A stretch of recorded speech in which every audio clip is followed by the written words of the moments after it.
আল্লাহ রাসূল সাল্লাল্লাহু আলাইহি ওয়াসাল্লাম বলছেন যে আহাব্বুল বিলাদি ইলাল্লাহি মাসাজিদুহা ওয়া আবগাদুল বিলাদি ইলাল্লাহি আসওয়াকুহা।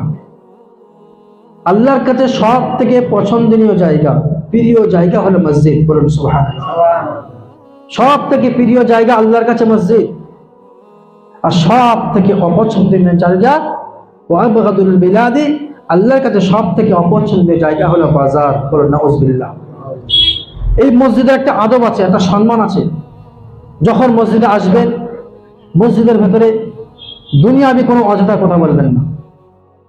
এই মসজিদে শুধু বসে থাকার ফজিলত জানেন? ফজিলত, চুপচাপ বসে থাকবেন আপনি, কারোর সঙ্গে কোনো কথা বলবেন না। আপনাকে নফল নামাজও পড়তে হবে না, জিকির আজকার কিচ্ছু করতে হবে না। শুধু আপনি চুপচাপ সাইলেন্ট মুডে আপনি শুধু নামাজের হালাতে বসে থাকুন। বিশ্ব নবী সাল্লাল্লাহু আলাইহি ওয়াসাল্লাম বলছে তার আমল নামায় নফল নামাজের সওয়াব লেখা হবে। বলুন সুবহানাল্লাহ।